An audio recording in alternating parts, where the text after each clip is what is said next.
So this is probably going to be pretty hype. This is the Nike Phantom Ultra, which follows in the footsteps of the Nike Flyknit Ultra from 2017, which a lot of people really loved. But is the Phantom Ultra here any good? And more importantly, should you buy a pair? Well, in today's video, I'll tell you what's good about the boots, what's also not so good about them, and hopefully help you decide whether you should cop this from the link to Unisport right up there or sit this one out. So let's do it. Now, historically, Nike have used their Ultra boots to tease upcoming new innovations and technology that we would then see on new boots coming a little while after. We saw it with the Zoom Ultra that introduced the Zoom Air unit, which would go on to be introduced in the Vapor 15. And we saw it back in the day in 2017 with the Flyknit Ultra that introduced a whole new way of coating each yarn individually in the Flyknit Upper, which would then go on to be featured on the Vapor 12. And that's kind of the question here.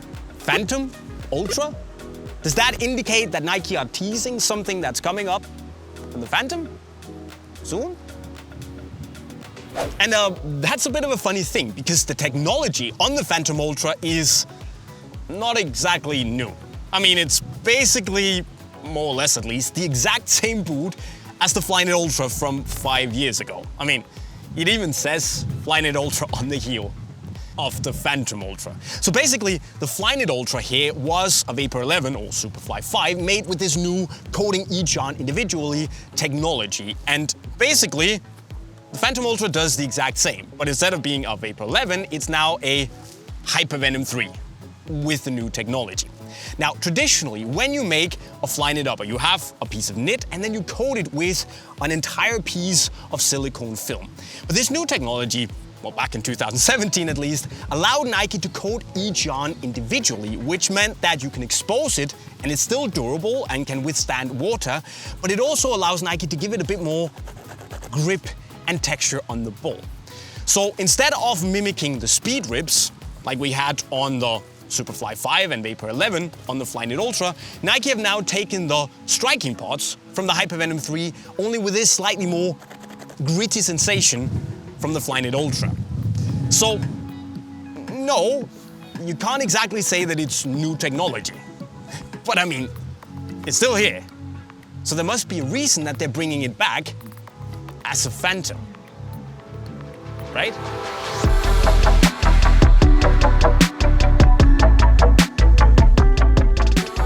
Now, as always, the future will make things clearer. But while we wait for that to happen, we can take a look at what you actually get if you decide to buy a pair of the Phantom Ultras. And I'll be honest and say that to me it feels quite a lot actually like a wider version of the Flyknit Ultra, because they are more or less the same boots. And that means that you get the same soft, malleable, flexible upper that just feels wonderful on your foot.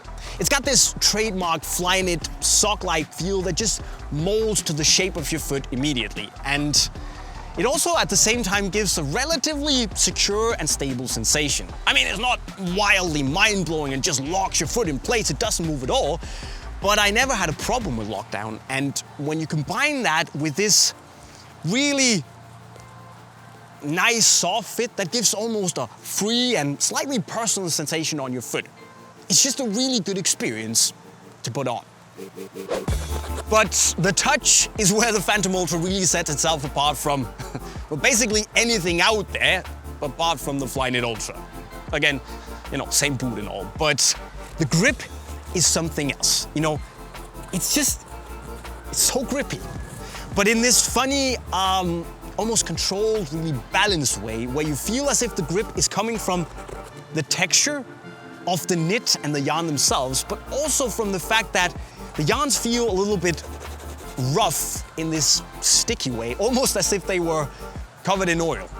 I know it sounds a bit bad, but it's a very interesting, slightly gritty experience that also offers a very close and connected feel on the ball because the upper is so thin. So you will feel a lot of what you're doing. Now, shooting also feels pretty good too. You get that slightly dampened sensation from the pods when you strike the ball.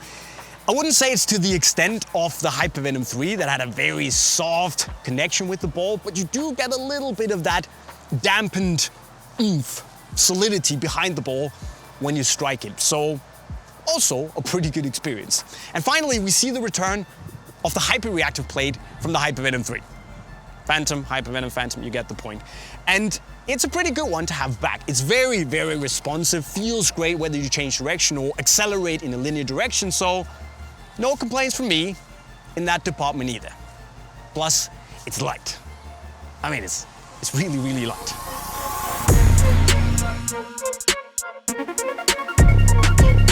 So the Phantom Ultra ticks a lot of boxes. It has a stupidly soft and comfortable upper. It's very light, it has a sole plate that works really well, and the touch is very unique and unlike anything you'll try out there.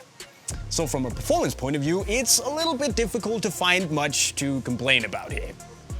Except for one thing, and that is that just like on the Flyknit Ultra, Nike decided to only make the Phantom Ultra in a limited size run, meaning that, back in the day, I couldn't wear the Flyknit Ultra in my size because it only went down to a US 8. I'm a US 7. And it's the same case with this. I mean, it's on a tooling you've made before in smaller sizes. You have to...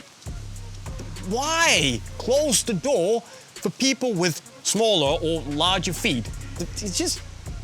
I'm not happy about that, Nike. And also, I know I shouldn't be complaining, but it just feels like this whole execution was a little bit too easy. I mean, it still says Flyknit Ultra on the back of the boot. Well, it's cool and all. And I shouldn't be complaining, but just imagine if they had actually done more than just say, oh, instead of Vapor 11, it's now a Hypervenom 3. And done a little bit more in the right sizes.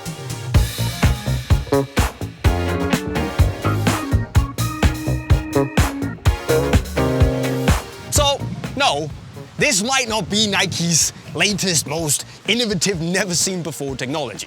I mean, it's kind of a modified version of something that came out back in 2017. But that doesn't mean that it's bad, guys. It still performs really well here in 2022. And I'm 100% sure that it's gonna go down so well with people who either missed out entirely on the Flyknit Ultra back in the day, or who just wore that boot, loved it to bits, and just want more. Because this is kind of just more of that. And sure, it might largely be fan service, but I'm still pretty sure that fan service is going to be really, really popular. And that also means that if you want to get a pair of these, you have to hurry up, go to the link to Unisport right over there to secure your pair. What you also need to make sure of is to subscribe to the channel with the notifications on. Join one of the biggest and best football families here on YouTube. And finally, if you like learning new football skills, the playlist right down there is absolutely amazing. So check it out. And with those words, guys, I'll be signing off. Cheerio.